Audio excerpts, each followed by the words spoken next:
And remember, folks, in the unlikely event of a tie tonight, we will have Brian Shaw and Shaquille O'Neal arm wrestle to the death. I see some calling out going on down there. Here we go. I don't want no part of that. All right, folks, we're going to see our Olympians back in just a bit. We're going to give the guys a breather. Right now, we're going to turn our attention to our men's physique, top 10 in the world. Please welcome, from the USA, George Brown.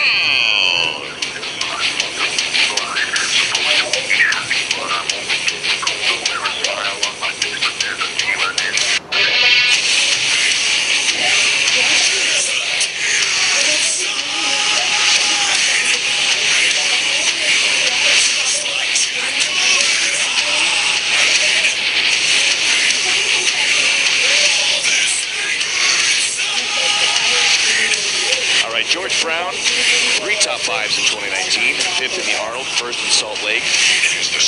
Judges really love that fully muscled V. His top Olympia so far is a 7. His prejudge was really good. All these guys just look bigger and harder this year. From Brazil, please welcome Carlos DeOliveira.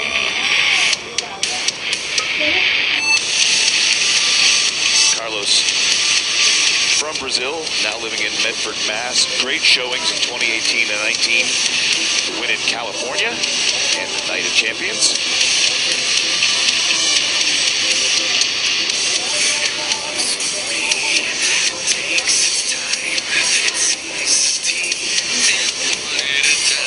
This morning at prejudge, I really took note of how he looks like the prototypical men's physique competitor that they're trying to model the sport after, especially with the conditioning, mid-back, that really tapered waist down to the low back. Not overly muscled, but like they said when they created the category, very charismatic. Welcome from the USA, Raymont Edmunds.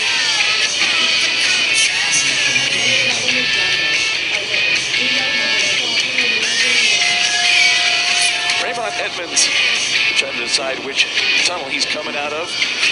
One of the favorites, looked great at prejudge. 2nd at last year's Olympia Physique, at this year's Arnold.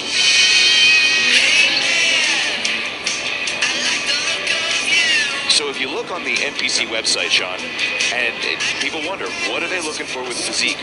Well, they're not just looking for a shape. They're also looking for the charisma, the stage presence. Someone that comes out and, like the bikini girls, lights up the stage with that pop, that wow factor that really represents overall fitness. Yeah, absolutely. They're not looking for bodybuilding. It's bodybuilding light, right? I mean, they don't want a big, huge, muscular guy. They want a guy that's shapely, Ferguson has the abdominals, have those deltoids, and this guy has all of that and more. Lucky Libra has been lucky with a lot of first places in his career. IMC did the Miami Pro for him last year when he won, and he looked incredible.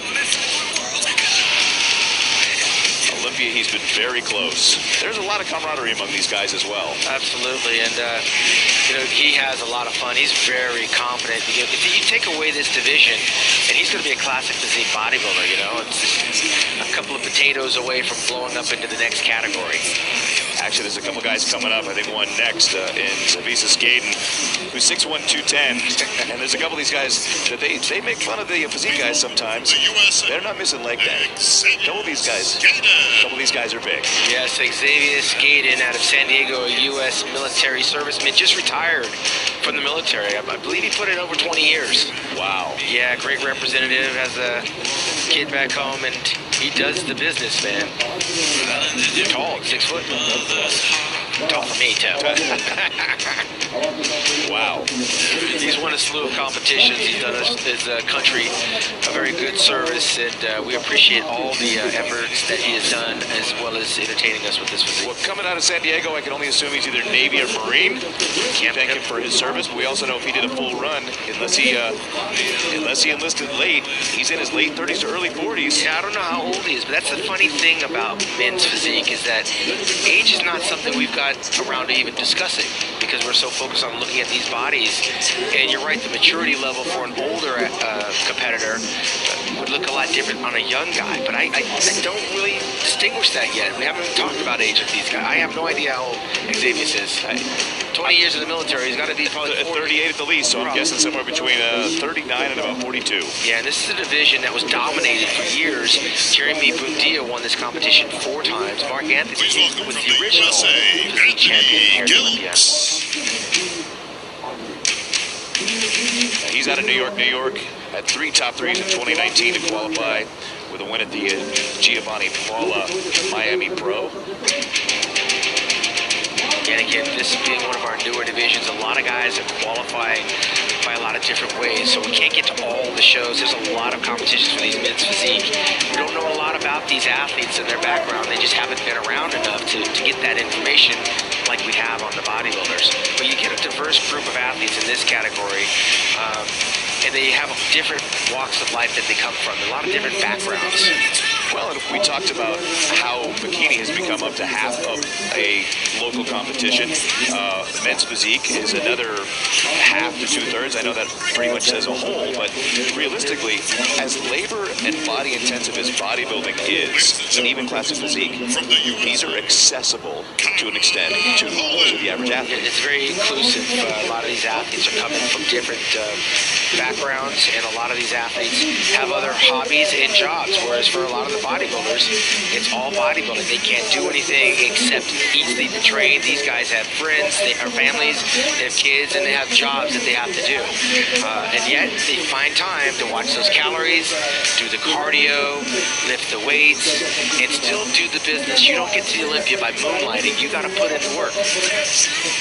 I got to say, this is one of the ones I made note of, his pictures throughout the year. He does not skip leg day. He's got a great flare to his back as well.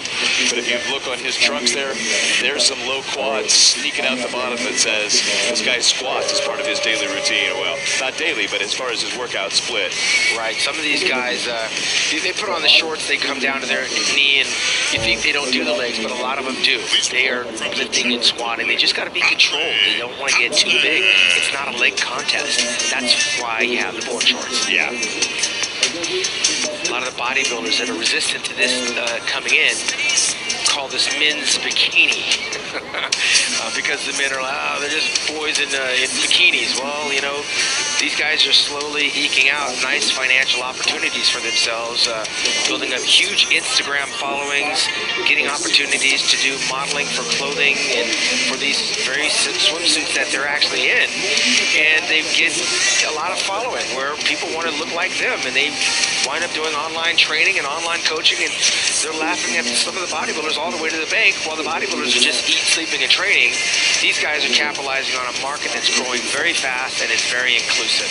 Now, I got to point out, as someone who competes in men's physique, of course over 50, seeing these guys and seeing the quality of every one of these competitors compared to a local or even a national top-level competitor, these guys are a level above. Absolutely. These aren't guys that are just putting on board shorts. These are guys that are putting in the work long before they parade themselves out on this stage. And this is a charismatic guy right here. He brings just a lot of pretty to the stage. Ryan Terry has had his top 3s, second in 2016. He's a plumber by trade before somebody entered him in a modeling contest in the UK. There you go. That's the thing about physique. We have all these different diverse backgrounds of guys that, and somehow or another, they find a way to make a profession as an athlete. This is a profession. This is not something you just wake up one day and you're on the Olympia stage. They're actually competing for prize money. This is part of their job, and they're finding a way to monetize their efforts and their sacrifice to entertain and show what's possible. And your final competitor. And he brought some serious conditioning. Defending Olympian champion from the USA, Brandon Hendrickson. All right, I mentioned Brandon earlier. He also was one of the winners in China in the month of November.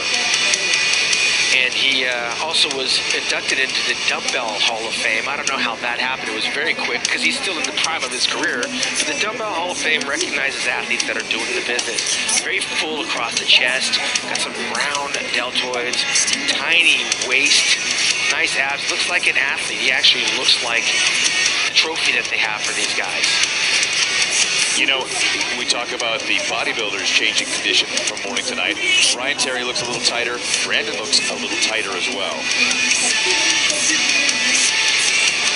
Yeah, I come from the bodybuilding cloth, so I don't follow the men's physique, but I'm paying more and more attention to how the guys are starting to get a little bit bigger. It's bodybuilding life, but they are starting to reward the guys with a little bit more muscularity. They're not so lightly framed. Like the women bikini don't have any girth to them.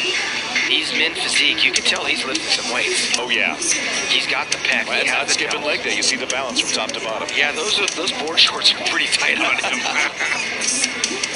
Well, that's Brandon Hendrickson, and before we get to our confirmation round, we're going to have a break. Top 10 gentlemen.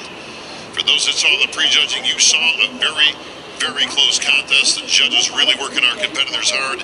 Many comparisons, and you can see everything was... There was an interesting series of call-outs this morning, Sean, that just left it wide open who was where.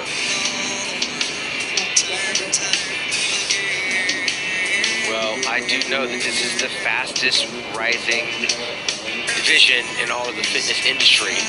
And some of those physique guys are moving up into this category, and some bodybuilders are dropping down into the category. All right, what do you think of our men's physique lineup this year at the Olympia?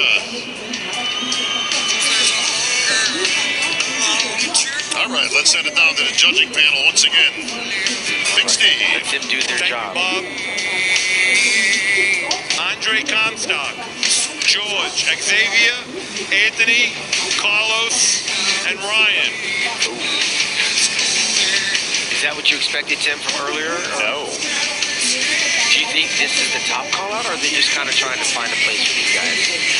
Ryan and Ondrej switch. I believe this is just like, it's the confirmation round, so I don't believe this is the top call-out. It is a comparison. But I saw Ryan top 3 or 4 this morning. Okay, so he's in there.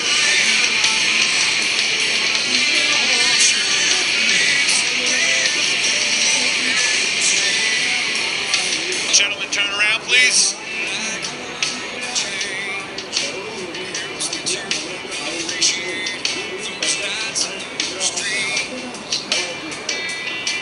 Face front.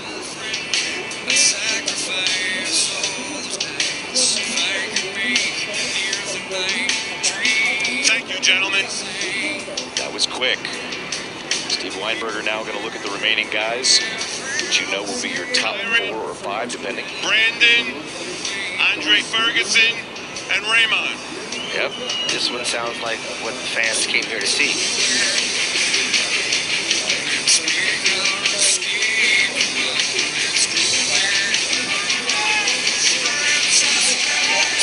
Raymond and Kyron switch.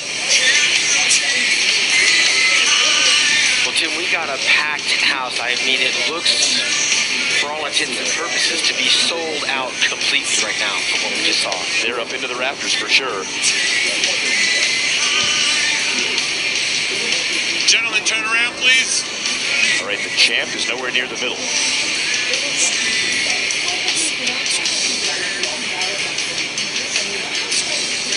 Well, from my humble opinion, when it comes to the men's physique, and I've never judged the men's physique, the calves don't really play a factor here. No. This is not something that they're even looking at. I see some of the guys put some oil on it, but it's pretty much just meaningless. This is a board short contest, which starts, I believe, from the knee up. It does. Gentlemen, back in line. Back to you, Bob. And we'll find out in just a bit. All right, thank you, Big Steve.